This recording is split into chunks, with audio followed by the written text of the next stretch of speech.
Toon Bells। बारिश का कहर और त्यागी तरबूज। अरे वाह, आज तो मीनू का चूजा मैं खा कर ही रहूंगा। नहीं बाज, ऐसा मत करना।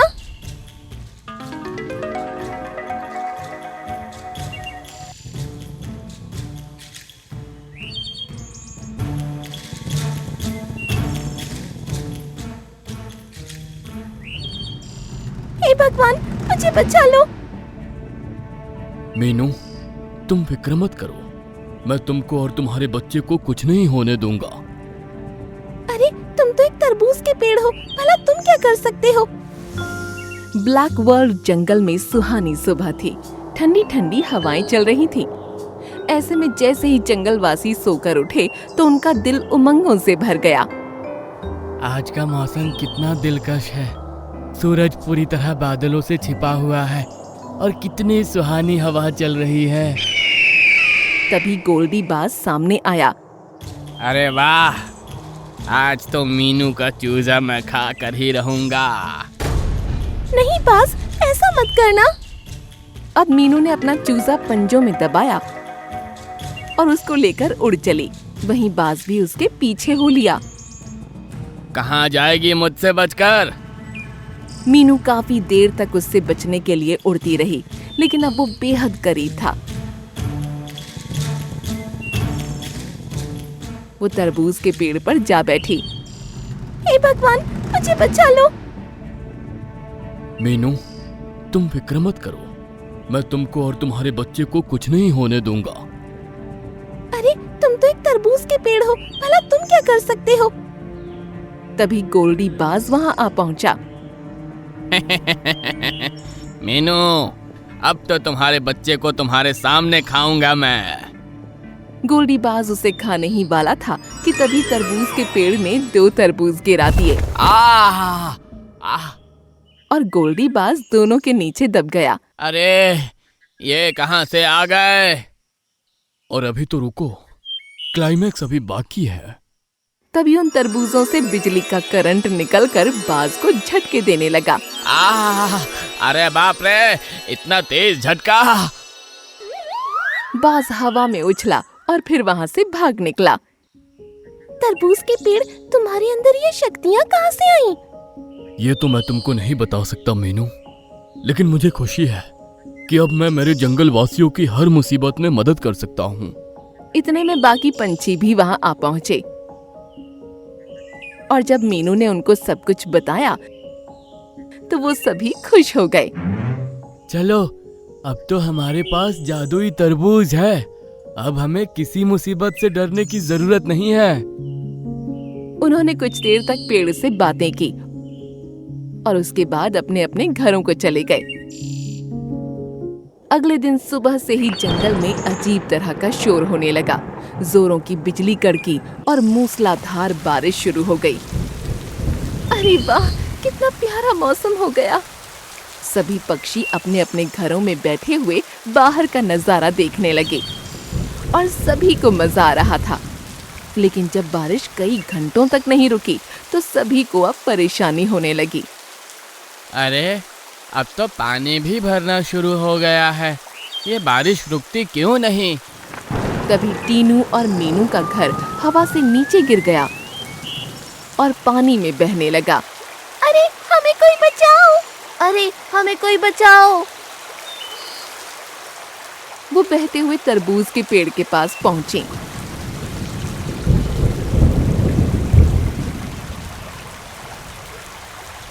अब इनका घर पूरी तरह से डूबने ही वाला था, लेकिन तभी घबराओ नहीं, मैं तुमको बचाता हूँ।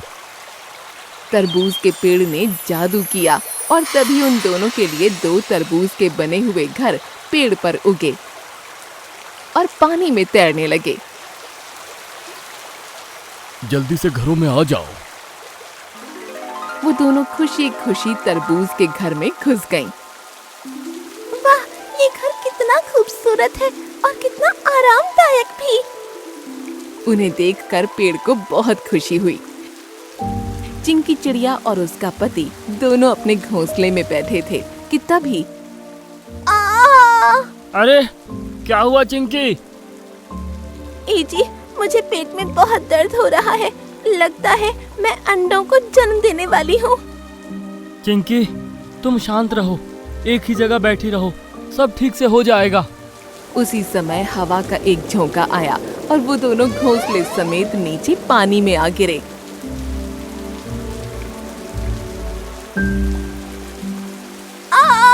हम तो पानी में आ गए। चिंकी तुम उड़ने की कोशिश करो, अगर पानी घोंसले में भर गया तो हम डूब जाएंगे। नहीं जी, मैं उड़ नहीं सकती। उसी समय रामू हाथी भी बारिश से बचकर भाग रहा था। पानी उसकी कमर तक भर चुका था। तभी उसका पैर किसी गड्ढे में अटक गया। ओह, मेरा पैर, कोई निकालो मुझे। उसे चीखता हुआ देखकर कई पंछी और जानवर वहां आ पहुंचे। क्या हुआ रामू हाथी? मेरा पैर पानी के अंदर कहीं फंसा है, कुछ समझ नहीं आ रहा कैसे निकलूं। रामू हाथी, पानी के अंदर तो हम भी नहीं जा सकते, तुम जरा सी मेहनत करो, दम लगाओ। तभी एक लहर और आई और वो बगीरा, हिरन और जेबरा को बहा ले गई।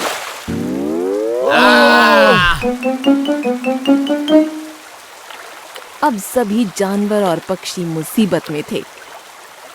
सिर्फ मिट्ठू ही था जो अभी तक ठीक से उड़ पा रहा था। वो जल्दी से तरबूज के पेड़ के पास पहुंचा। तरबूज, बारिश की वजह से जंगल तबाह होने जा रहा है। एक गर्भवती चिड़िया, एक हाथी और कई सारे जानवर पक्षी मुसीबत में हैं। पेड़ ने अपनी आंखें बंद की और उसके जादू के जरिए उसे सभी मुसीबत में फंसे जंगलवासी नजर आने लगे।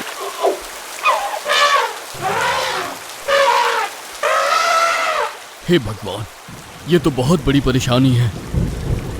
तरबूज, तुम तो जादू कर सकते हो ना, तो तुम क्यों घबरा रहे हो? पेड़ कुछ सोचने लगा, जैसे वो कुछ छिपा रहा हो। क्या हुआ तरबूज, क्या सोच रहे हो? मुझे ये शक्ति मिली दूसरों की मदद करने के लिए, और अगर आज मैं मेरे जंगल को नहीं बचा पाया तो अपने आप को कभी माफ नहीं कर पाऊंगा और मेरी शक्तियों का कोई फायदा नहीं होगा। ये कहकर पेड़ ने अपनी आंखें बंद कर लीं और अपनी जादुई शक्तियों का इस्तेमाल करने लगा। उसकी टहनियों में कई सारे तरबूज लगना शुरू हो गए। तरबूज बहुत तेजी से उगते और अपने आप टूटकर जमीन पर गिर जाते। वो अपने आप एक अच्छे खूबसूरत घर का आकार ले लेते। ये सभी अब अपने आप बहकर मुसीबत में फंसे जंगल वासियों के पास पहुंच जाएंगे। ये सुनकर मिट्ठू खुश हो गया। चिंकी, वो देखो, तरबूज का घर। जैसे ही तरबूज का घर उनके घोंसले के पास पहुंचा तो वो उसमें चढ़ गए। शुक्र है तरबूज का, जो उसने हमें ये घर भेजा। इस तरफ उन तीनों जानवरों के पास भी एक बड़ा सा तरबूज का घर पहुंचा और सभी उसमें चढ़ गए। इस तरफ पेड़ अभी भी तरबूज उगाए जा रहा था और वो कमजोर होता जा रहा था। अरे तरबूज, तुम्हारे तो सभी पत्ते गिर रहे हैं और टहनियां भी कमजोर होती जा रही हैं। मैं मेरी सारी शक्तियां इस्तेमाल कर रहा हूँ, ये इसी वजह से हो रहा है। घबराओ नहीं, मैं सबको बचा लूंगा। उसने तरबूज उगाना जारी रखा और तरबूज के घर पूरे जंगल में फैल गए। अब सभी पक्षी और जानवर सुरक्षित तरबूज के घरों के अंदर थे। इस तरफ पेड़ की हालत खराब हो गई थी। तरबूज, अब बस करो, बहुत हुआ। नहीं, अभी एक काम और बाकी है। अब एक आखिरी तरबूज उगा, जिसका आकार अपने आप बढ़ता ही जा रहा था। जैसे जैसे उसका आकार बढ़ रहा था, वैसे वैसे पेड़ मुरझाता जा रहा था। कुछ ही पलों में वो तरबूज बहुत बड़ा हो गया और पेड़ पूरी तरह से मुरझाकर उखड़ा और पानी में बह गया। तरबूज! तभी वो तरबूज 2 टुकड़ों में बंट गया और जंगल का सारा पानी अपने आप उस तरबूज के अंदर समाने लगा। ये क्या? बारिश का पानी खत्म होता जा रहा है। कुछ ही देर में जंगल का सारा पानी उन तरबूजों के अंदर पहुंच गया और अब जमीन नजर आने लगी। रामू हाथी ने पाया कि उसका पैर 2 पत्थरों के बीच फंसा था, तो उसने पत्थरों को खिसकाकर आसानी से अपना पैर बाहर निकाल लिया। चारों तरफ खामोशी छा गई, बारिश अब रुक गई। वो सभी घर अपने आप उस जगह जमा हो गए जहाँ तरबूज का पेड़ हुआ करता था। वहाँ अब बस एक गड्ढा नजर आ रहा था।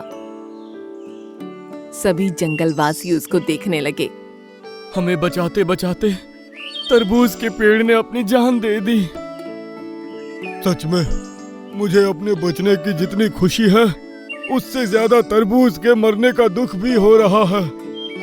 सभी जंगलवासी की आंखों से आंसू बह निकले और सभी उस दिलेर पेड़ को याद करने लगे जिसने पूरे जंगल को बचाने के लिए अपनी जान का त्याग दे दिया था।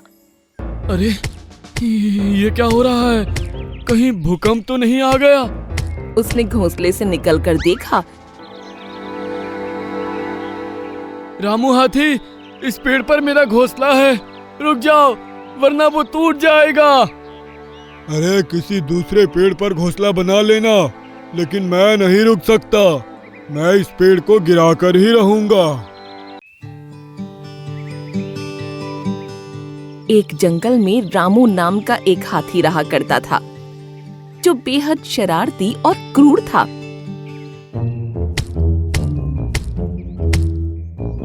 उसे पेड़ गिराने में बहुत मजा आता था, और खासकर वो पेड़ जिन पर पक्षियों के घोंसले हुआ करते थे।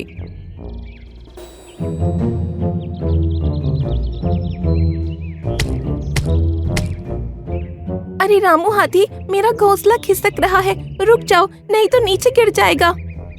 मुझे मत रोको, मैं तो पेड़ को गिरा रहा हूँ। मुझे तुम्हारे घोंसले से कोई मतलब नहीं। रामू हाथी लगातार टक्कर मारता रहा और तभी टीनू का घोंसला जमीन पर आ गिरा। वो हंसता हुआ वहां से चला गया और टीनू चिड़िया रोती रह गई। इसी तरह उसने जंगल में सैकड़ों पक्षियों के घोंसले तोड़ डाले थे।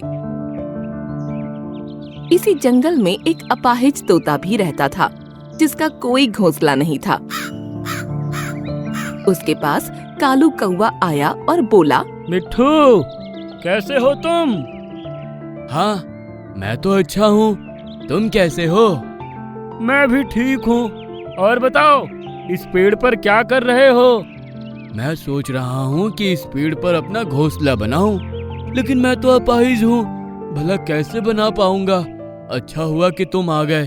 दोस्त, आओ मेरी घोंसला बनाने में थोड़ी मदद कर दो। अरे वो असल में आज मुझे मेरी कवि से मिलने जाना है, अगर नहीं गया तो वो नाराज हो जाएगी। अरे लेकिन उसकी बात को बीच में ही छोड़कर वो वहाँ से उड़ गया। ये भगवान, आखिर तूने मुझे अपाहिज क्यों बनाया? अब मैं अकेला घोंसला बनाऊंगा तो मुझे महीनों लग जाएंगे। मिट्ठू ने थोड़े आंसू बहाए, लेकिन फिर हिम्मत करके अपने काम में लग गया। उसने धीरे धीरे पेड़ की डंडियां जमा करना शुरू की, जिनमें तकरीबन 25 दिन लग गए और 1 महीने की कड़ी मेहनत के बाद उसने अपना घोंसला तैयार कर लिया। शुक्र है, आखिरकार मैंने मेरा घोंसला बना ही लिया। वो अपने घोंसले में बैठकर आराम करने लगा। उसके चेहरे पर अजीब तरह की खुशी थी। धीरे धीरे कई पक्षी और जानवर उसके पास जमा हो गए। वाह मिट्ठू, तुमने साबित कर दिया कि चाहे कैसी भी समस्या हो, अगर हम हिम्मत के साथ मेहनत करें तो हर नामुमकिन काम भी मुमकिन कर सकते हैं। इसी तरह सभी के मुंह से उसकी तारीफ में शब्द निकल रहे थे। शाम होने तक सभी अपने अपने घरों में चले गए और मिट्ठू भी सो गया। सुबह सुबह अजीब तरह की धम धम से मिट्ठू की आंख खुल गई। अरे ये क्या हो रहा है? कहीं भूकंप तो नहीं आ गया? उसने घोंसले से निकलकर देखा तो रामू हाथी पेड़ को टक्कर मार रहा था। रामू हाथी, इस पेड़ पर मेरा घोंसला है, रुक जाओ वरना वो टूट जाएगा। अरे किसी दूसरे पेड़ पर घोंसला बना लेना, लेकिन मैं नहीं रुक सकता। मैं इस पेड़ को गिराकर ही रहूंगा। आसपास कई जानवर जमा हो गए।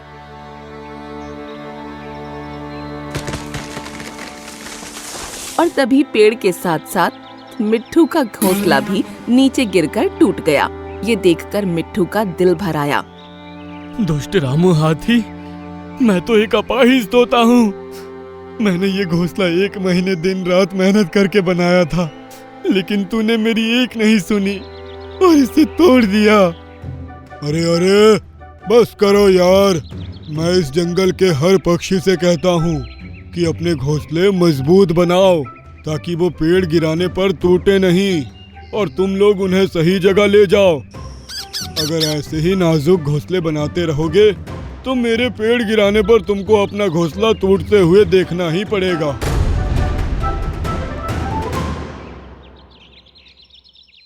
उस दिन के बाद से मिट्ठू किसी को नजर नहीं आया। और एक दिन सोनू कबूतर ने जंगल में शोर मचा दिया। मिट्ठू भूत बन गया है, उसकी आत्मा भटक रही है, सभी जानवर संभल कर रहना। धीरे धीरे ये बात पूरे जंगल में फैल गई और रामू हाथी तक पहुंची।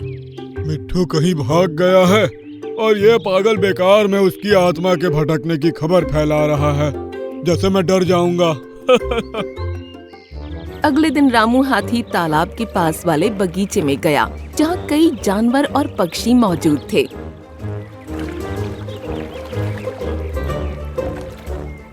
अरे यहाँ भी पतले पेड़ लगे हैं, इनको गिराने में मजा नहीं आएगा। अब पेड़ों को गिराना छोड़ दो रामू हाथी, वरना मिट्ठू की आत्मा तुमको जिंदा नहीं छोड़ेगी।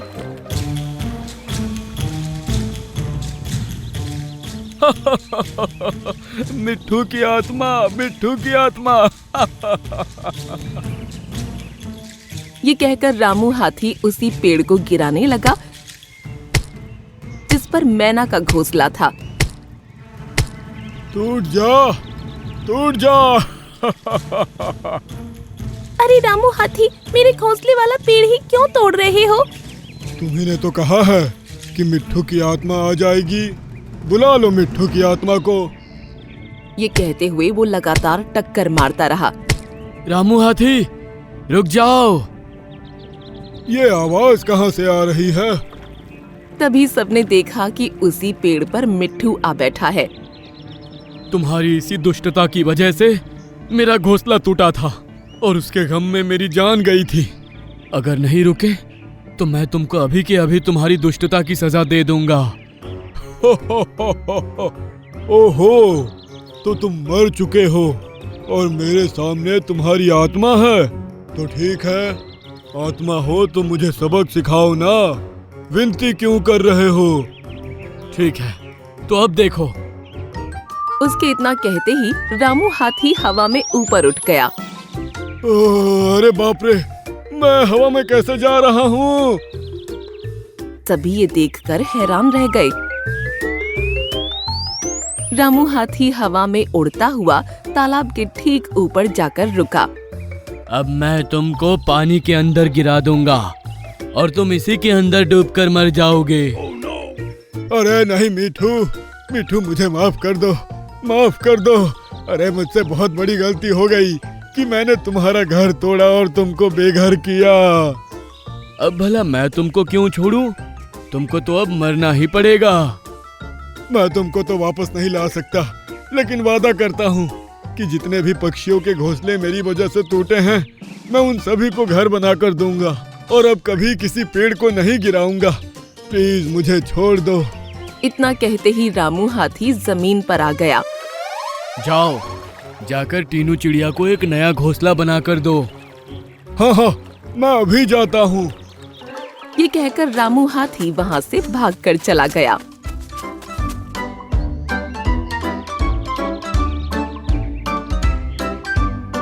मुझे माफ कर दो टीनू, तुम्हारा घोंसला मैंने तोड़ा था, उसके बदले मैं तुमको नया घोंसला बना कर दूंगा। ये सुनकर टीनू खुश हो गई और हाथी डंडियां जमा करने निकल गया। अरे मिट्ठू, क्या तुम सच में मर चुके हो? अरे नहीं नहीं, मैं एकदम जिंदा हूँ। तो तुमने उस रामू हाथी को हवा में कैसे उठाया? वो काम मिट्ठू ने नहीं, मैंने किया था। नीली परी? जब घोंसला टूटने के बाद मिट्ठू रो रहा था तो उस समय मैं इसके पास पहुंची। तब इसने मुझे सब कुछ बताया। उसके बाद मैंने एक प्लान बनाया जिसके हिसाब से हमने मिलकर उस रामू हाथी को सबक सिखाया। तुमने बहुत अच्छा काम किया नीली परी। ये सुनकर नीली परी गायब हो गई और रामू हाथी वहाँ आ पहुँचा। मिट्ठू, मैंने टीनू का घोंसला बना दिया है। अब तुम्हारा घोंसला बनाने जा रहा हूँ, और उसके बाद भी जब तक सभी पक्षियों के घोंसले नहीं बना देता तब तक चैन से नहीं बैठूंगा। ठीक है, जल्दी से जाओ वरना। नहीं नहीं, जा रहा हूँ। ये कहकर रामू हाथी वहाँ से भाग गया और सभी जानवर जोर जोर से हंसते हुए मिट्ठू की तारीफ करने लगे। रामू हाथी ने सभी पक्षियों को घोंसले बनाकर दिए और उसको कभी पता नहीं चला कि मिट्ठू असल में जिंदा है।